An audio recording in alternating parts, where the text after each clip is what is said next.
मैं एक गली से गुजर रहा था कि अचानक से मुझे एक घर के अंदर से एक बच्चे के रोने की आवाज़ आई।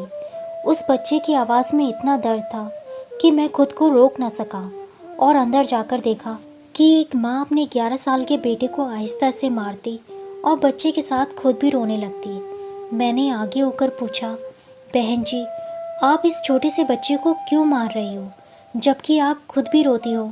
उसने जवाब दिया, भाई साहब, इसके पिताजी नहीं हैं और हम लोग बहुत ही गरीब हैं।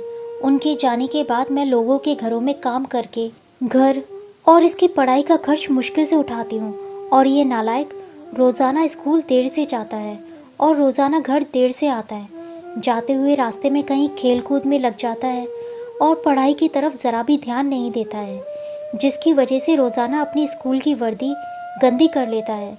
मैंने बच्चे और उसकी माँ को जैसे तैसे थोड़ा समझाया और चल दिया।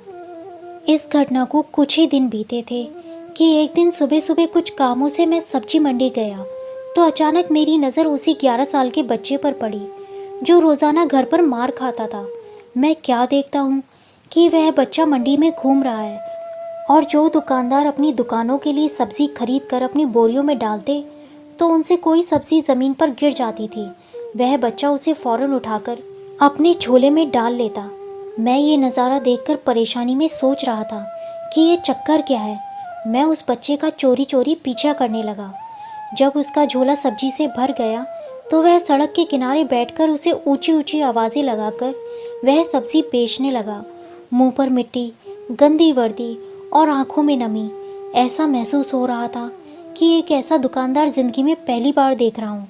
अचानक एक आदमी अपनी दुकान से उठा जिसकी दुकान के सामने उस बच्चे ने अपनी नन्ही सी दुकान लगाई थी। उसने आते ही एक ज़ोरदार लात मारकर उस नन्ही दुकान को एक ही झटके में रोड पर बिखेर दिया और बाजुओं से पकड़कर उस बच्चे को भी उठाकर फेंक दिया। वह बच्चा आंखों में आंसू लिए चुपचाप दोबारा अपनी सब्ज़ी को इकट्ठा करने लगा और थोड़ी देर बाद अपनी सब्ज़ी एक दूसरी दुकान के सामने डरते डरते लगा ली। भला हो उस आदमी का जिसकी दुकान के सामने इस बार उसने अपनी नन्ही सी दुकान लगाई। उस आदमी ने बच्चे को कुछ नहीं कहा। थोड़ी सी सब्ज़ी थी, ऊपर से बाकी दुकानों से कम कीमत। जल्दी ही बिक्री हो गई और वह बच्चा उठा और बाज़ार में एक कपड़े वाली दुकान में दाखिल हुआ और दुकानदार को वह पैसे देकर दुकान में पड़ा अपना स्कूल बैग उठाया और बिना कुछ कहे वापस स्कूल की ओर चल पड़ा और मैं भी उसके पीछे चल पड़ा। बच्चे ने रास्ते में अपना मुंह धोया और स्कूल चल दिया। मैं भी उसके पीछे स्कूल चला गया। जब वह बच्चा स्कूल गया तो 1 घंटा लेट हो चुका था, जिस पर उसके टीचर ने डंडे से उसे खूब मारा। मैंने जल्दी से आकर टीचर को मना किया कि मासूम बच्चा है, इसे मत मारो। टीचर कहने लगे, यह रोज़ाना 1 आधा घंटा लेट से ही आता है और मैं रोज़ाना इसे सज़ा देता हूँ कि डर से स्कूल वक्त पर आए और कई बार मैं इसके घर पर भी खबर दे चुका हूँ। खैर, बच्चा मार खाने के बाद क्लास में बैठकर पढ़ने लगा। मैंने उसके टीचर का मोबाइल नंबर लिया और घर की तरफ चल दिया। घर पहुंचकर एहसास हुआ कि जिस काम के लिए सब्जी मंडी गया था वह तो भूल ही गया। मासूम बच्चे ने घर आकर माँ से एक बार फिर मार खाई। सारी रात मेरा सर चकराता रहा। सुबह उठकर फ़ौरन बच्चे के मास्टर जी को कॉल की कि टाइम पर हर हालत में मंडी पहुँचे और वो मान गए। सूरज निकला और बच्चे का स्कूल जाने का वक्त हुआ और बच्चा घर से सीधा मंडी अपनी नन्ही दुकान का इंतज़ाम करने निकला। मैंने उसके घर जाकर उसकी माँ को कहा कि बहन जी, आप मेरे साथ चलो, मैं आपको बताता हूँ आपका बेटा स्कूल देरी से क्यों जाता है। वह फ़ौरन मेरे साथ यह कहते हुए चल पड़ी कि आज इस लड़के की मेरे हाथों खैर नहीं, छोड़ूंगी नहीं आज उसे। मंडी में लड़के का टीचर भी आ चुका था। हम तीनों ने मंडी की 3 जगहों पर पोजीशन संभाल ली और उस लड़के को छुपकर देखने लगे। आज भी उसे काफ़ी लोगों से डांट फटकार और धक्के खाने पड़े और आखिरकार वह लड़का अपनी सब्ज़ी बेचकर कपड़े वाली दुकान पर चल दिया।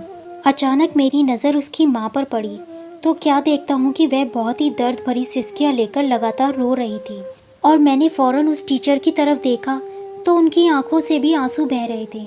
दोनों के रोने से मुझे ऐसा लग रहा था जैसे उन्होंने किसी मासूम पर बहुत जुल्म किया हो और आज उनको अपनी गलती का एहसास हो रहा है। उसकी माँ रोते रोते घर चली गई और टीचर भी सिसकियाँ लेते हुए स्कूल चला गया।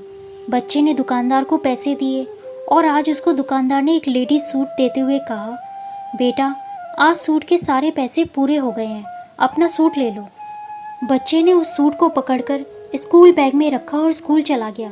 आज भी वह 1 घंटा देर से था। वह सीधा टीचर के पास गया और बैग डेस्क पर रखकर मार खाने के लिए अपने हाथ आगे बढ़ा दिए कि टीचर डंडे से उसे मार ले।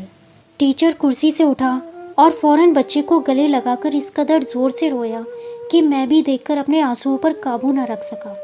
मैंने अपने आप को संभाला और आगे बढ़कर टीचर को चुप कराया और बच्चे से पूछा कि ये बैग में जो सूट है वह किसके लिए है। बच्चे ने रोते हुए जवाब दिया कि मेरी माँ अमीर लोगों के घरों में मजदूरी करती है। उसके फटे कपड़ों को देखकर लोग बुरी नज़र से उसकी माँ को देखते हैं, तो मैंने उसके लिए यह खरीदा है।